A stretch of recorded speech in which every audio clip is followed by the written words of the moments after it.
as an agency recruiter, if you're only going to be speaking to these candidates because you're looking to fill a job right now, it's a short-sighted way of looking at it. And this is about building your pipelines and building your network, because your network is so incredibly important. I always say this is like, I live by this motto, like everyone you meet, everyone you speak to is a natural resource one way or another. I think with all the good kind of will in the world as well, like an agency recruiter is not going to want to spend loads of time with you if they don't have a role for you, or if they don't feel like they're likely going to be able to place you somewhere, right? You shouldn't be thinking about, is this person going to earn me 45k as a placement? It's not about that. It's about setting that person up in the right place, and you could recommend them through your connections as well. If you're in a process with an agency candidate and you get ghosted, I think that I get really frustrated when I hear stories about that, because they've basically gone, you're no longer relevant.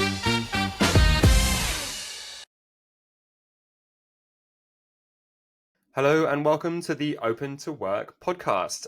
Starting your week right with some job search tips and tricks that are going to help you find your next opportunity. As ever, if you want to get this straight into your inbox, check out the opentoworktoolkit.com. We've got a newsletter there, which we send out every single Friday, so you can get bookend your week with Open to Work goodness. So I'm your host, Matthew Parker. I've actually never done that before, but just in case anyone's forgotten, I'm your host. And with me today is Steve Jacobs, friend of the podcast and friend of ours as a sponsor from Alderson James. Steve, welcome to the podcast. Thank you very much, Matt. Hi, I'm Steve Jacobs. For those of you who don't know me, I am the managing director of AJ Exec, which is part of the Alderson James group. I've been in recruitment for over 20 years now, and kind of made my way from agency to in-house for over a decade, and then back to agency.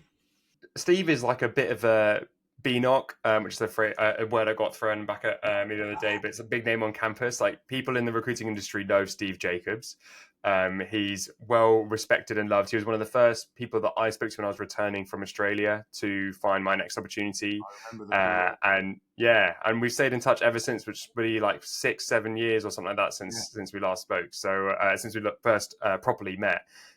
So thank you for being part of this. You also run the talent community, right? It's like one of the largest recruiting communities in... Exactly, yeah. Co-founder of the talent community with 4 other co-founders just over 2 years ago now, which has been growing really nicely. Yeah, nice. And I'm a member of that as well, and a supporter of it. So keep up the good work. You're a good contributor, Matt, definitely. And so to kick us off with, as we do with every episode of the Open to Work podcast, Steve, as if you're in an interview, tell me about yourself. Oh, gosh. What can I tell you about myself? I'm a dad, first and foremost. Got my wife, Dahlia, and we've been married for coming up to, I should get it right now, 16 years next week. I've got 2 boys, Aaron and Ethan, aged 12 and 13, who are a handful, imagine. And I guess, professionally, I've been working in recruitment for, as I said, a long time now. Actually was in property before I got into recruitment, which does seem to be quite a trend for a lot of people. Yeah. I think it's that having that matching ability, right? And I've worked with, I've worked for some amazing businesses throughout my career. I've been humbled to say, like, I worked on one of the largest digital transformation programs with McDonald's. I've been through IPO a couple of times. And I think I just get very, very excited about working with, scaling businesses and really super interesting products that are really kind of trying, disrupt and change the landscape, but in a way for good. As long as it's not just about making money, but it's actually providing a fantastic experience and service for everyone. And ultimately, we want to see more jobs being created, right? So you started your career like in agency recruitment. You then went in-house with a couple of businesses that you alluded to there briefly. And now you're back with Alderson James, who are obviously a sponsor of ours, running their exec search. So talk to me about like the story of why you wanted to start an agency, and then why you then went in-house, and then why you've now come back into the world of agency. God, we're going to need 3 hours. I was in agency for a number of years. I then was actually an ex-boss of mine who pushed me to go and set up my own business. And he was very, very supportive. And he was kind of like, one day he just came up to me and was like, why are you still here? Why haven't you set up on your own yet? And in a nice way, of course. And I thought, yeah, why not? Actually, it's a good point. So I actually set up a business called Associates Group back in 2010. I suppose it was a very kind of different agency because we were very much working on site with our clients. So it wasn't like traditional take a job, brief, and fill it. It was actually very much working with very closely with the founders and of these businesses. And this was the days of when social media and digital media was on the rise. So we got to work with quite a lot of European businesses, helping them scale. But I would actually spend quite a lot of time on site with them. And I really enjoyed that aspect, but it also, what it taught me throughout that process was I enjoyed working with the client internally. So after I sold the business, rather than going to carry on doing agency, that kind of flipped me to go to say, right, actually, I would like to go and work in-house now and get that experience and exposure. Really to kind of build a much more commercial mindset, really understand about how businesses are actually run, where a lot of the mistakes are made, and, kind of develop that skill set for myself. I'm very curious by nature, so I like to learn about different industries, how they're different, how different industries are run, the mechanics behind it. Because then also, like, you get to see so many different cultures and ways of working, and then learning a lot of experience throughout that time. November 2023, light bulb went on, and I was just thinking to myself, I think it's time. I've been doing this for a long time now. I think it's time. I've got the network.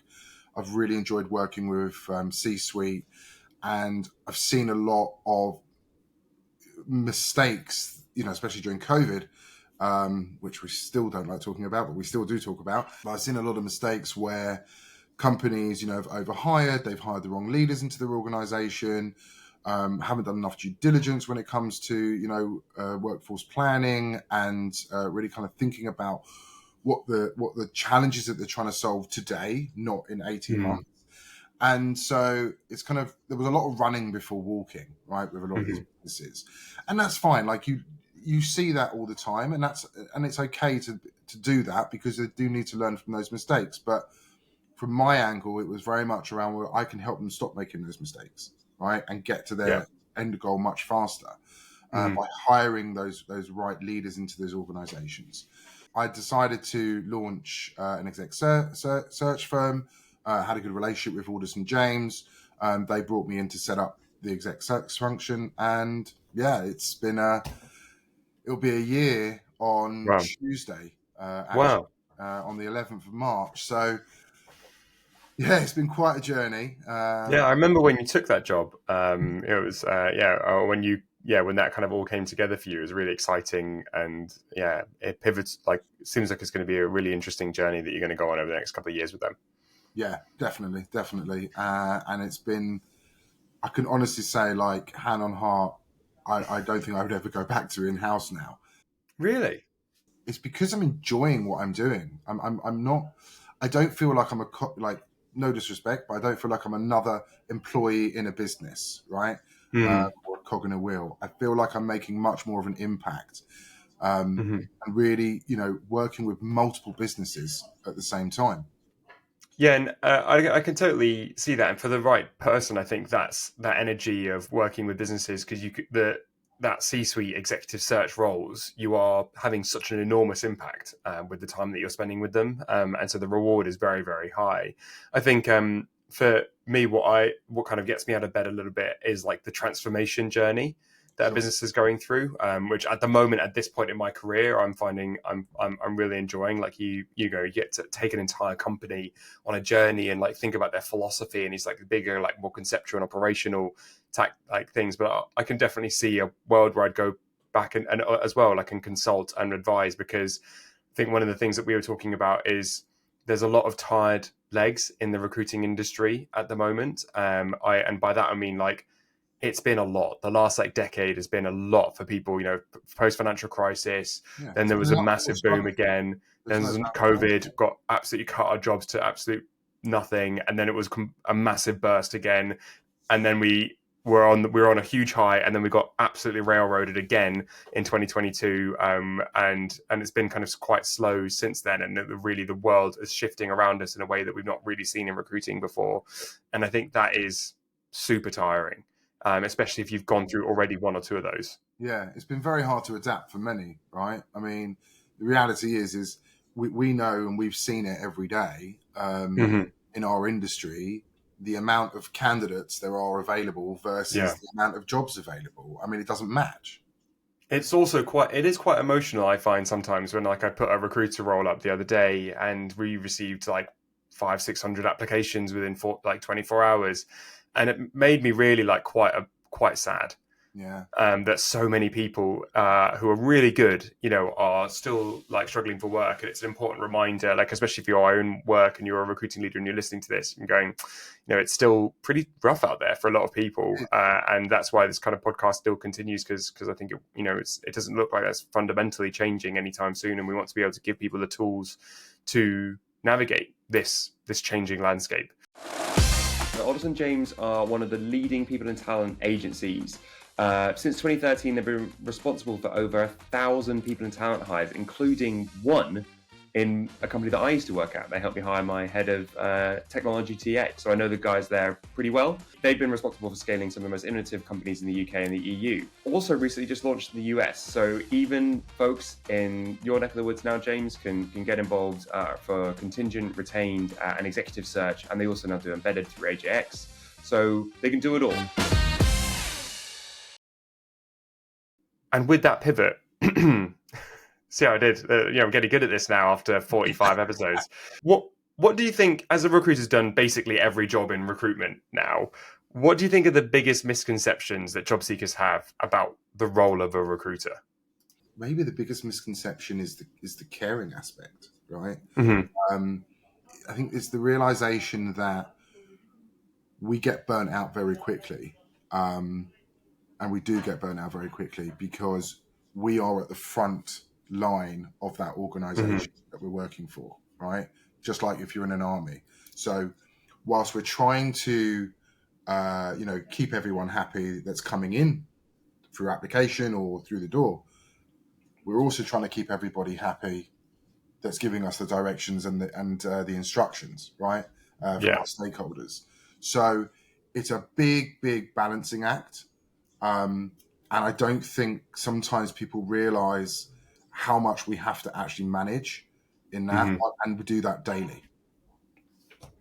Completely agree.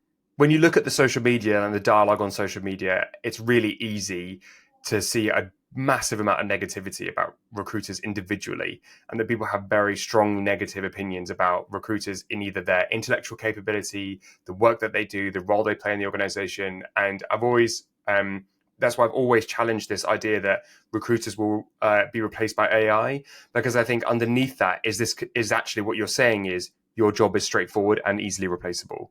Yeah. And I think that those people do not understand what it is we actually do. And if we think about like posting a job is like the tip of the iceberg of what our job is. And there's this huge bit underwater, which is completely unseen, like complex internal stakeholder management, project management, an ability to like ask really powerful questions within businesses to help understand like a brief, and we are the messenger a lot of the time on really difficult conversations. Like, we don't want to tell you didn't get a job. That's like the least favorite part of our job. We don't take any joy in it. And it might be sometimes why you don't hear about it. But it is part of our job, and we're not the ones that make that decision, but we do have to inform you about that decision. I think any assumption that recruiters don't care about the people that they're interacting with, even if it's a CV on a piece of paper, I think is completely false. And I've never met a recruiter who thinks like that.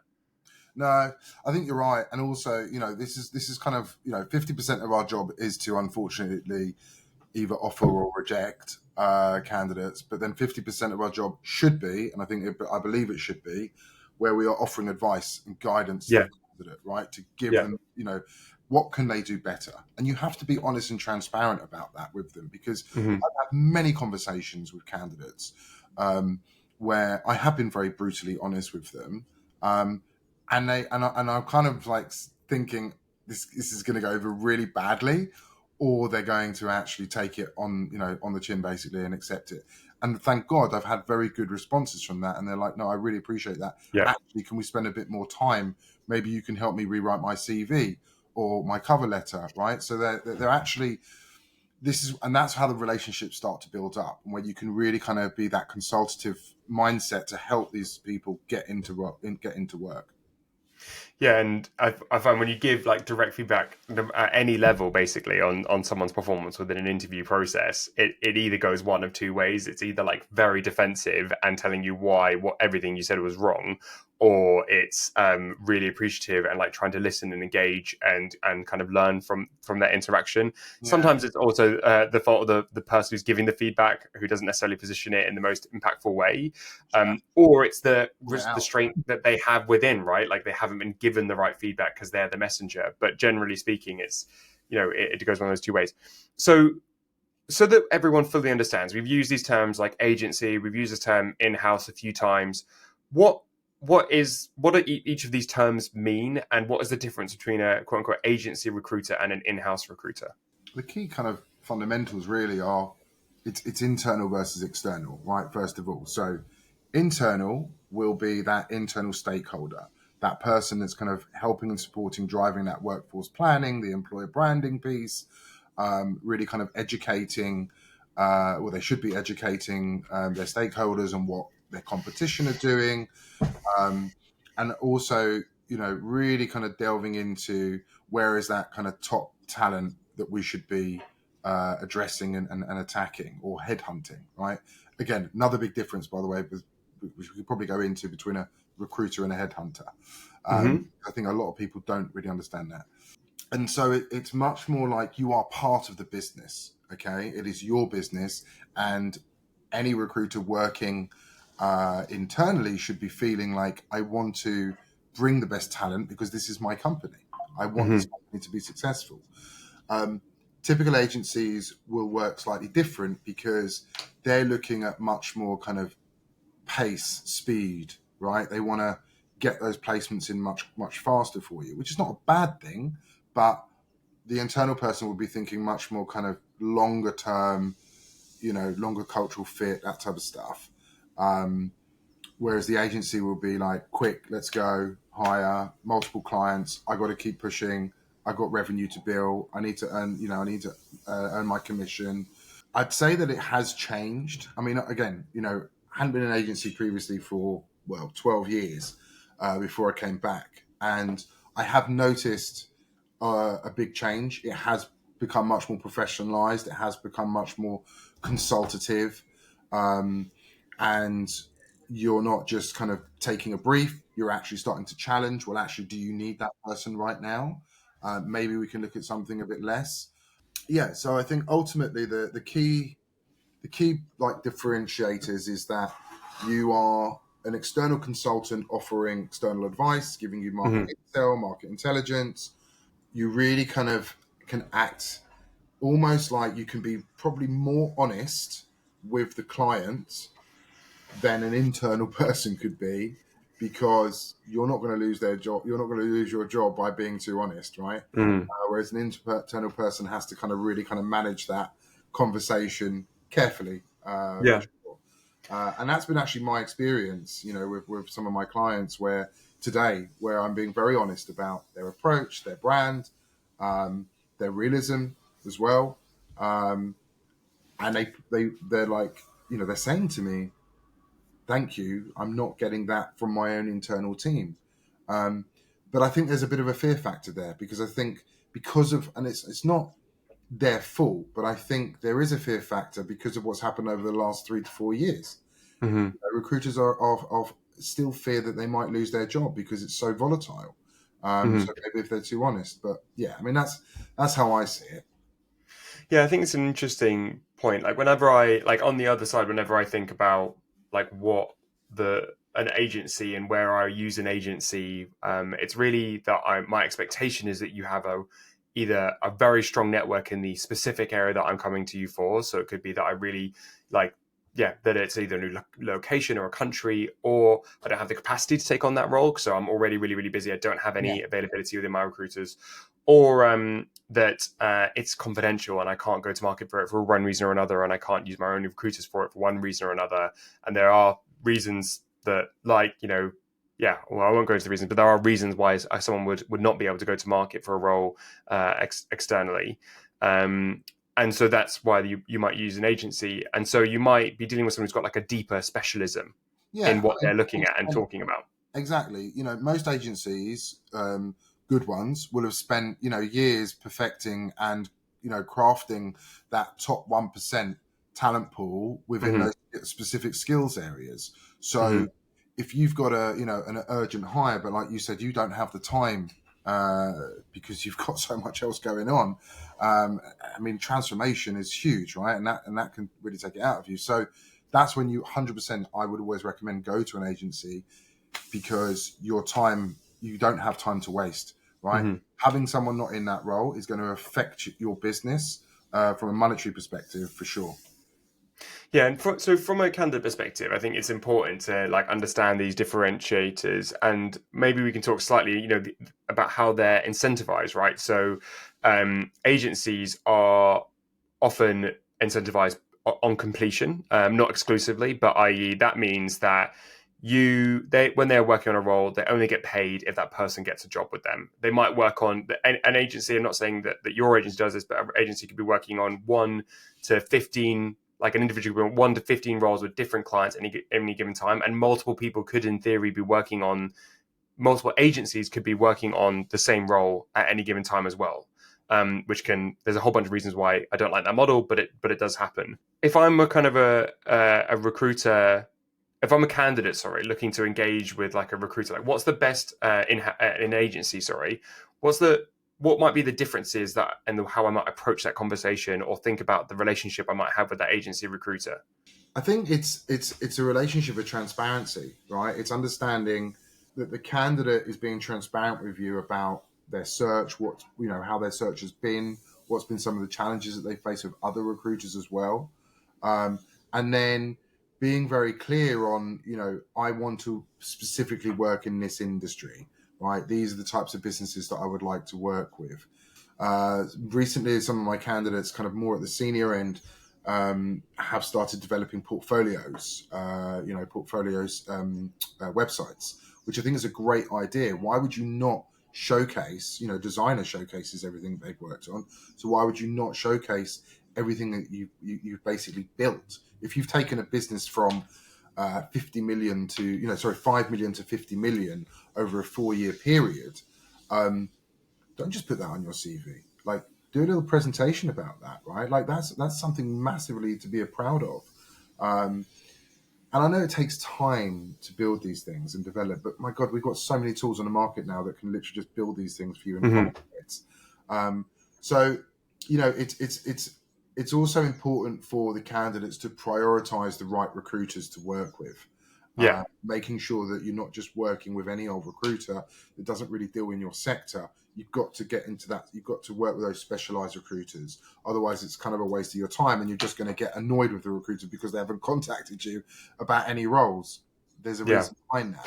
I think with all the good kind of will in the world as well, like an agency recruiter is not going to want to spend loads of time with you if they don't feel like they have either a role, like if they don't have a role for you, or if they don't feel like they're likely going to be able to place you somewhere, right? Like if you think about their incentivization model, like they either need to think, yes, this person's like an eminently placeable candidate, and with the right client and based within my client network, it's likely that I'm going to be able to introduce them to someone, or they have to have a role for you like at the moment or coming up, and that's when you tend to get the most activity from an agency recruiter, in my experience. It's a difficult one because I think it just comes down to mindset. I think it comes down to the recruiter's mindset. I speak to candidates every week, all day long, and some of them I don't have any jobs for, but I'm happy to talk to them because actually I may have something for them coming up in the future, right? And this is about building your pipelines and building your network, because your network is so incredibly important. So I think if you're only going to, as an agency recruiter, if you're only going to be speaking to these candidates, because you're looking to fill a job right now. It's It's a probably short-sighted way of looking at it. short-sighted. It's the wrong Yeah. mentality. I always say this is like, I live by this motto, like everyone you meet, everyone you speak to is a natural resource one way or another. So all these candidates that you're speaking to, they're great information gatherers, right? And they can give you so much information. So, you shouldn't be thinking about, I say you shouldn't be thinking about, but this is how I think, like, you shouldn't be thinking about, is this person going to earn me 45K as a placement? It's not about that. It's about setting that person up in the right place. And you could recommend them through your connections as well. Building those long-term relationships is so critical right now. Yeah, totally. I think that what we're sort of getting into is like, what is ideal? Like what you're saying, I think is what absolutely agree. Recruiting agencies, and especially in executive search, you should be taking non-immediate placement calls with candidates all the time because it's a way to expand your network and build relationships with the future. I was really shocked during my job search how few executive search firms took time with me. Because I'm like, that if the ones that I'm going to remember are the ones that put in time to try and help me one way or another, and I'm the person you have to go through to be able to buy, like to be able to sell to my company. So I always find it really bizarre. People forget that. They really, Yeah. really do. And they forget that, you cannot treat candidates in that way. You definitely cannot ghost them. I mean, Christ, Yeah. how many times have we spoken about ghosting? If you're in a process with an agency candidate and you get ghosted, I think that I get really frustrated when I hear stories about that, because they've basically gone, you're no longer relevant for me. As soon as they get the no, they go, you're no longer relevant for me, and they walk away. And I think it's such a bad acting because they will lose that potential client in the future. They'll lose that potential candidate in the future. They won't trust them. You get a bad name as well as an agency. Like, we all talk, guys. Like, if I have an agency recommendation I'll go to Steve and ask him, hey, I'm looking for a person in this place. Do you have any recommendations? We don't just randomly Google which agency should I work with. It's like, who are the best ones that you've worked with? And that's how I make a decision of who to speak to first. Yeah. So it's a really quick fire way to get ignored. And if you are working with someone who, as a candidate, who is quick to drop you, maybe worry about the clients they're working with and whether or not they're in the right circles for you, because they might not be acting on your best interests. If they're comfortable doing that once, they come back to you again, they're probably going to do the same thing. They might not be acting in your best interests. Without giving the entire game away, what are like your top 3 tips for asking great questions in an interview? I think the biggest question is, why now? Mm-hmm. Why are you hiring this role now? Right? And how will it fit into the bigger picture? I'm looking for a thoughtful response from the client to let me know, have they really thought about this role? Have they even looked at internally to see whether or not there's anyone that can actually do this job? Because what I don't want to do is go, how many times have we heard of candidates walking into a process where the role's been offered internally? It happened to me several times. Yeah. This is my point, right? So it's like the questions are really focused around how genuine are they about hiring this position that you're about to probably spend, the next 8-9 weeks recruiting for, especially at a senior level. And yeah, I mean, the other questions are, very important to understand what is the long-term strategy. I'd like, understanding like what the challenges are that they've actually got today that they're trying to solve. Then how does that kind of reflect into the future? But also, how do the team work together? What is, is everybody in the C-suite aligned? Yeah. One of my favorite questions I love to ask is, tell me about the last disagreement that the leadership team had, and how it was resolved. It always puts people on the back foot a little bit, because it is a really important question, because you were trying to dig into like, what are some of the things that people are talking about in the C-suite that they might not be aligned on, but also how do they resolve conflict, and do they disagree? Because if they don't disagree, that's also a massive red flag. Yeah. And so it works on like quite a few nice little levels, and speaks to like the broader culture of the business, and they're like how open they also feel about it. Because if they like obfuscate and like don't really answer the question, that's an answer in its own way as well. This is it. I mean, I was reading a report last week about the percentage of co-founders that leave each other because they're not aligned. and that's after that's quite a few years as well, like 3 years. It's about 43%. It's really high. We are so excited to be sponsored by HireGuide. HireGuide is an end-to-end interview decision platform that makes hiring decisions faster, fairer, and twice as predictive of on-the-job employee performance. As a recruiting leader, I've been looking for a tool that can help me run better interviews across my organisation at scale to make better hiring decisions. So when I found HireGuide, I felt all my hopes had been answered. They use cutting-edge AI and behavioural science to enable you to operationalise structured interviews and skills-based hiring that can help you find those star candidates.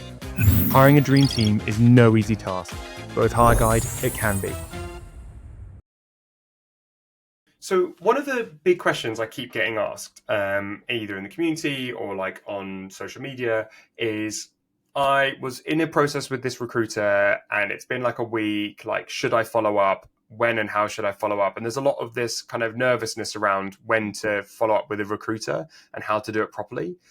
What's your read on, like, A, what's happening behind the scenes there, and B, what a candidate should do in that scenario? It's very difficult to answer that with a straight answer, because there could be multiple reasons, right? The recruiter might be sick, right? They might be off and they forgot to put their office on or something like that. Generally, this has happened a lot with me when I've been internal, that certain situations are happening. There's been some changes, but unfortunately we've not been able to, because they haven't been cemented yet.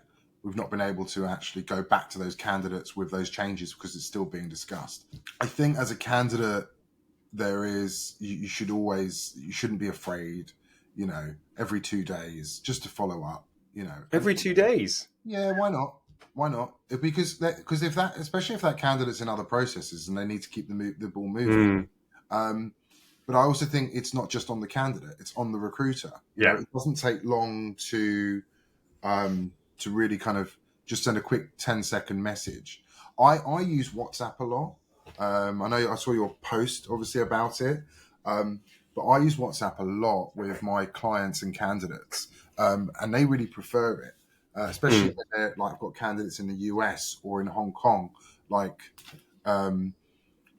it's very difficult, to get on emails and no one's always checking their emails. But on WhatsApp, it's like within 5 minutes. So I just pinging people and letting them know quick updates, and clients are also doing the same to me as well. But again, it's through relationships, right, that have been built up and trust. Can't just give out your number to anyone. And I find that really works well, because you are constantly on it. Your communication is always clear, and it's being very transparent with candidates all the time.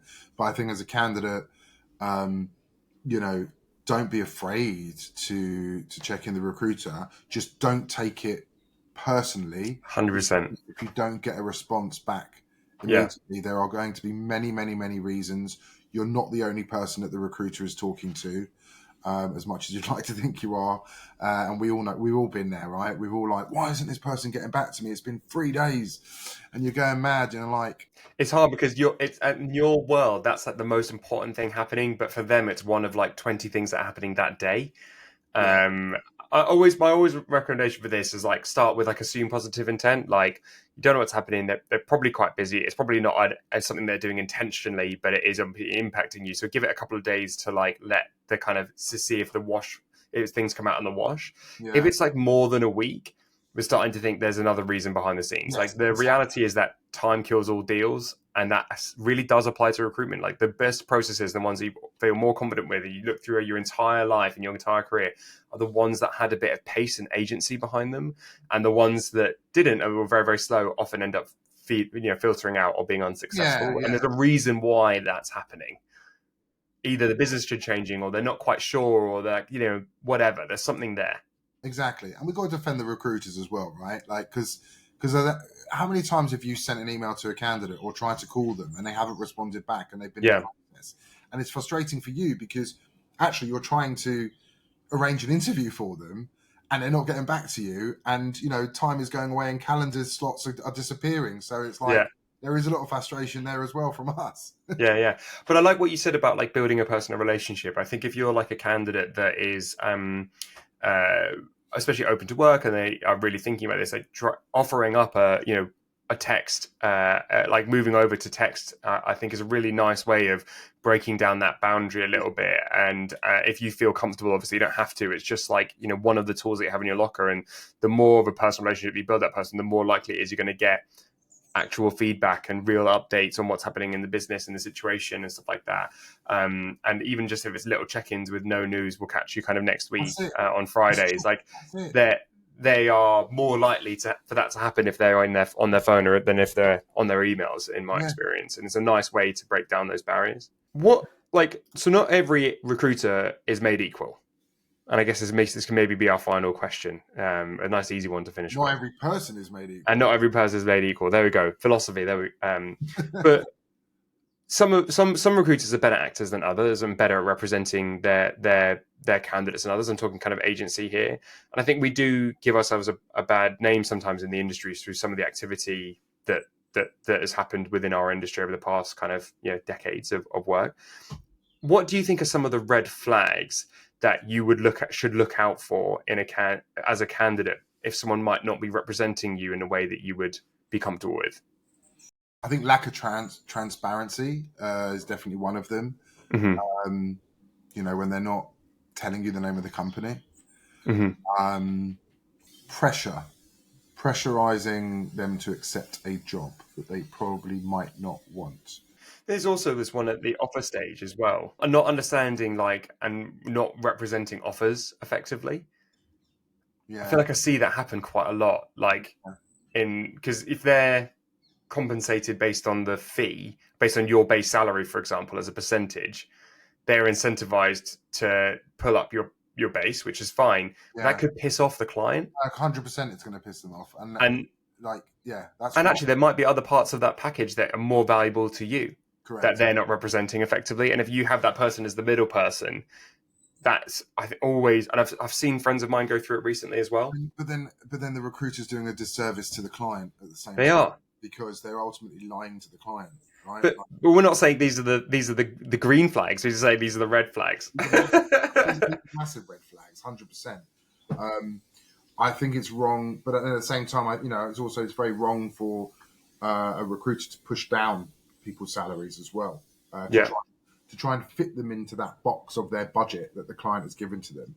Sometimes, actually, when you represent a candidate that might be £10,000-20,000 over the salary or the budget, it's still worth presenting that person always, because the client may have some wiggle room that they haven't told you about, number one. Mm-hmm. But number two, if they're an absolute rock star and they're going to bring X amount of value to your business over the next 3-5 years, that 20 grand is nothing in terms of mm-hmm. ROI, right? I know this is a difficult one to grasp, being an agency recruiter, but don't try and block them from other opportunities. Mm-hmm. Don't try and be too selfish about it. If you want to become across genuine to that candidate and to the client, and this candidate has other opportunities, don't try and block it for them. Your job is to basically make sure that they get the right opportunity for them, right? Yeah. Now, they might use you in the future. They might use your services again in the future in this other job that you didn't place them at, but only because you built up a very honest and transparent relationship with them, right? Give them advice, actually, on how to secure this other job, because there's never any guarantees that they're going to get the role that you're working on anyway. Mm-hmm.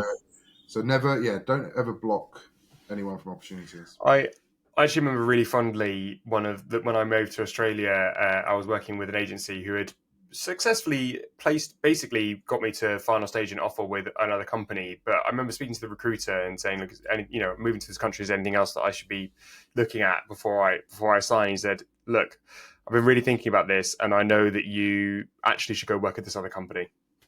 And we don't have fees agreed with them, but I just think you're obviously so much better a match for that business than you are this one. And I'm going to make the introduction for free. Lovely. And I never, ever forgot that. And it's like decades on. And I still follow the guy. You're lucky. You're working with a great consultant. It sounds like. And we tried to I then really pushed and advocated to use them again, because I was like, if this is the sort of person that they are, and this is how they're acting, this is exactly what I want to be working with. in my business. I want them to be representing me as well, and I would go back to them in the future. They don't work in my industry anymore, but I was always really, really impressed by that action. And I think those these little sounds of like being really authentic, trying to like support you in your job search and thinking about you as like an individual rather than just as like a product they're trying to kind of push, square pegs, round hole sort of thing together. I think these are things to look out for as a candidate, and the people who are doing it right. I think it was a great phrase. A great recruiter is like a great real estate agent. Like once you find one that works for you, you stay with them for the rest of your life. And I think that is like a really nice way of like. They'll always get you the best deal on the market. Yeah, they'll always get you the best deal. They genuinely care for you. They'll be supporting you. Like I know agencies that follow people through their entire careers and place them like multiple times really successfully because they know and deeply understand like why and the environments this person is successful in. And if you can find that relationship, then it can really accelerate your job search. I think the challenge now is that if you don't have those relationships already, how do you build them from scratch? Yeah. And I think that is the challenge for most candidates right now. And I say this again, just keep it real. Just, don't fluff it up. Yeah. All the fluff around it. People want to work with people that they like ultimately, and I think agencies are the same. They want to place people who they like into jobs, even if you're incredibly qualified. If you can't build a good rapport with that person, they're not necessarily going to be emotionally advocating for you in the same way that they would do just based on your skills. You're more than a product at that point. They genuinely want to help you, and that is going to be that like flip of that switch that's going to help them, increase your likelihood of that person advocating for you effectively. Well, look, great place to finish. Thank you so much, Steve, for coming on the podcast today. What a year it's been. I've enjoyed our conversation. It's been great. Oh, good. You should. Don't sound so surprised. But thanks so much, and keep listening. We've got a couple more episodes lined up still this series, so keep tuning in every Monday to the Open to Work podcast to help navigate your job search. And as ever, subscribe on the Open to Work toolkit for a newsletter directly into your inbox with weekly job search tips. And that's been us today. Thank you so much, Steve. Pointing like. Subscribe. Yeah, it's all there. It'll pop up. Yeah. We're slick now. No. All right. Thanks very much.